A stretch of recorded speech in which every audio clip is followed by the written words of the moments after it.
quiero compartir con ustedes un verso que es uno de mis favoritos aquí en la Biblia, en Romanos capítulo 1, el verso 16 y el verso 17. Voy a leer y luego les explico por qué estoy compartiendo esto con ustedes. Dice Romanos 1, 16 y 17, porque no me avergüenzo del Evangelio, porque es poder de Dios, para salvación a todo aquel que cree, al judío primeramente y también al griego. Porque en el Evangelio la justicia de Dios se revela por fe y para fe. Como está escrito, mas el justo por la fe vivirá. Y hoy quiero hablarles acerca de la fe. La semana pasada o hace un par de semanas hice un video en el que les hablaba en relación a cómo Pablo nos enseñaba en la Biblia que el amor de Dios nos controla y se apodera de nosotros y empieza a fluir automáticamente cuando entendemos que Jesús murió por todos y que todos estamos muertos en Jesús y que cuando Jesús resucitó, todos resucitaron. Es decir, que todo ser humano está incluido en la muerte y resurrección de Jesús. Ese sacrificio fue tan perfecto que alcanzó a incluir a toda la humanidad. Entonces la controversia de esta afirmación que yo hago, basado en lo que está escrito en la Biblia, es la siguiente. Bueno, entonces todos están automáticamente salvados, como se acostumbra a decir, todos van a ir al cielo. La respuesta es muy sencilla. La obra de Jesús en la cruz, como dice la palabra, por esa muerte todos fueron incluidos en la vida de Jesús y ahora toda la humanidad está en Jesús. Lamentablemente no todos van a disfrutar de esa vida eterna o de irse al cielo, como decimos, ¿verdad? ¿Por qué? Por un elemento muy importante que existe y es la fe. ¿Qué es la fe? En Hebreos capítulo 11, verso 1 dice, pues es la fe, la certeza de lo que se espera, la convicción de lo que no se ve. ¿Qué dice? La certeza. En este caso, ¿qué certeza? Certeza de que estamos incluidos en Jesús. No todo ser humano en este momento y durante toda la historia ha tenido la certeza de estar incluido en Jesús por una u otra razón. Generalmente porque han sido mal informados o simplemente no se han enterado. Entonces, ¿qué tenemos que hacer ahora? Primero, enterarnos de la verdad. Y la verdad es que no hay y no ha habido nunca una separación entre Dios y el hombre. Esa idea de separación ha sido algo que la iglesia ha introducido, pero la realidad es que el ser humano no ha estado separado de Dios. Y no es el afán del ser humano de tratar de juntarse con Dios, pero es simplemente el afán del ser humano ahora de tratar de entender que nunca ha estado y nunca va a estar separado de Dios. En uno de los salmos el rey David escribía y decía, si hiciera mi habitación en lo más profundo del Seol, en lo más profundo del infierno, él decía, inspirado por la revelación del amor de Dios, ahí estás tú. No hay lugar donde Dios no esté. Entonces, ¿qué pasa? Tenemos que activar nosotros esto que ya está hecho a través de aceptar y entender que no depende de nosotros, pero depende enteramente de Él. Y ahí entra la fe, la certeza de lo que se espera, la convicción de lo que no podemos ver. Y aquí en Romanos capítulo 16, Pablo nos explica claramente, dice, no me avergüenzo del Evangelio. ¿Cuál es ese Evangelio? Lo que había explicado en el video anterior. Vayan y revisen el video anterior, donde digo, uno murió por todos. Ese es el Evangelio. La gran verdad que parece mentira, que por esa muerte y sacrificio ahora toda la humanidad está incluida. Y dice Pablo, no me avergüenzo de esto. Porque esa verdad, ese Evangelio, esa verdad de que todos estamos incluidos en Jesús, es el poder de Dios. O sea, la obra maestra de Dios es haber resucitado a Jesús en la cruz e incluir a toda la humanidad en eso. Ese es el poder máximo de Dios representado. Dice Pablo, no me avergüenzo de ese poder, no me avergüenzo de la idea de saber y proclamar que todo ser humano está incluido en Jesús. Dice, para todo aquel que cree. ¿Qué? ¿Qué es creer? Aceptar que ya estás incluido. No creer que tienes que hacer algo para entrar al grupo de los escogidos. Tú has estado y vas a estar por siempre en ese grupo. No porque tú quieres, sino porque Dios ha querido ponerte en su corazón. No es importante si tú confiesas o pones a Jesús en tu corazón. Lo importante es que Dios ha decidido ponerte Él en su corazón. Pablo dice, no me avergüenzo de esta verdad, no me avergüenzo de este evangelio, porque ahí es el poder de Dios.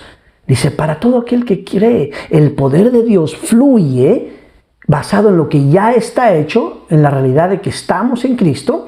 El poder de Dios fluye en todo aquel que cree. ¿Que cree qué?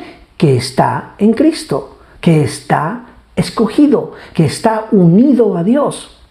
Cuando tú crees que estás unido a Dios, el poder de Dios fluye. Dice, y Pablo pone un punto y coma y dice, al judío primeramente y también al griego. Con estos dos statements o dos aseveraciones que hace Pablo, dice al judío primeramente y al griego, está diciendo esto es para todo el mundo. En ese momento, lo único que se conocía, habían dos grupos, ¿no? Los judíos y el resto del mundo. Y para Pablo en ese momento eran los judíos y los griegos.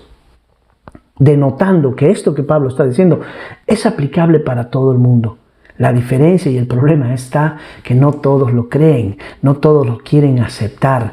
Y muchas personas, cristianos o no cristianos, todavía están en el afán de tratar de ser incluidos a un grupo al que ya pertenecen, habiendo creído la mentira que se nos ha hecho creer de que ha habido una separación entre Dios y el hombre. Si se acuerdan en Génesis capítulo 3, creo yo, después de que el hombre, Adán, había comido del fruto prohibido, Dios no se separa de él. Dios baja y lo busca y le dice a Abraham, ¿dónde estás? Y es el ser humano quien se escapa porque le dice, escuché tu voz y tuve miedo y me escondí porque vi que estaba desnudo. El ser humano ha creado mentiras en su mente para separarse de Dios, pero no es Dios quien se ha separado de nosotros. Y como no se ha separado, no hay nada que nosotros tenemos que hacer para otra vez unirnos a Él. Y Él mandó a Jesús para mostrarnos Él mismo en persona que no tenía ningún problema con nosotros. Entonces, ¿qué? La fe es la que activa, la que te permite disfrutar de lo que ya eres. ¿Y qué eres? ¿Dónde estás? Tú estás en Cristo. Y tu fe, el creer esto, va a permitir que tú disfrutes, porque al tú creer que estás en Jesús, sin condiciones, sin haber orado, sin haber creído, nada, tú estás, punto. Lo único que tienes que hacer es aceptarlo. Cuando lo aceptas es que estás creyendo en esa gran verdad, el poder de Dios fluye en ti. Y esto, dice Pablo, es para los judíos y para los griegos, para todo ser humano. Porque Dios no hace excepción de personas. Dios no hace excepción de personas. El verso 17 de Romanos dice, porque en el Evangelio, que es el Evangelio, esta verdad de que todos estamos en Cristo, la justicia de Dios se revela. Quiere decir que esa justicia que Dios nos hace a nosotros justos sin merecerlos. En esa gran verdad de que estamos en Cristo, la revelación, la realidad es que, bueno, quizás no merecíamos estar en Cristo, pero estamos en Cristo. La justicia de Dios se revela. ¿Cómo se revela? ¿Cómo se manifiesta esto? Dice, por fe y para fe. Como está escrito, el justo, tú y yo, y todo ser humano, va a vivir o va a disfrutar de este beneficio por fe. Vamos a vivir ¿cómo? Aceptando y creyendo todos los días de nuestra vida que estamos en Cristo. ¿Ok? Vamos a resumir entonces. El Evangelio dice que tú y yo, todo ser humano, bueno o malo, está en Cristo. ¿Qué tenemos que hacer? ¿Qué tiene que hacer toda la humanidad? Creer que está en Cristo. No creer que va a estar en Cristo en algún tiempo futuro, sino que ahora, hoy, está en Cristo. Y creer que no ha tenido que hacer nada. Aceptar que el Dios mismo ha bajado y se ha hecho carne para hacernos entender y mostrarnos que nos ama y que Él ya nos ha incluido en su vida. Amén. Entonces, ¿qué? Hoy activa tu fe creyendo y aceptando tú mismo en tu corazón que ya estás en Jesús. No tienes que declarar y que pues obviamente tus palabras le dan vida a las situaciones. Si te ayuda a declarar y confesar que estás en Cristo, dale. Pero lo confieses o no, tú estás en Cristo. Lo único que tienes que hacer es creer. Dice, la fe viene por el oír y el oír y el oír. Vamos a oír una y otra vez, recordarnos unos a otros, estoy en Cristo, estoy en Cristo. Por eso tomamos Santa Cena, para recordar que el cuerpo ya fue partido, la sangre fue derramada por mí. Y yo estoy en Cristo, así como todo ser humano. ¿Qué tiene que hacer la humanidad y tú y yo?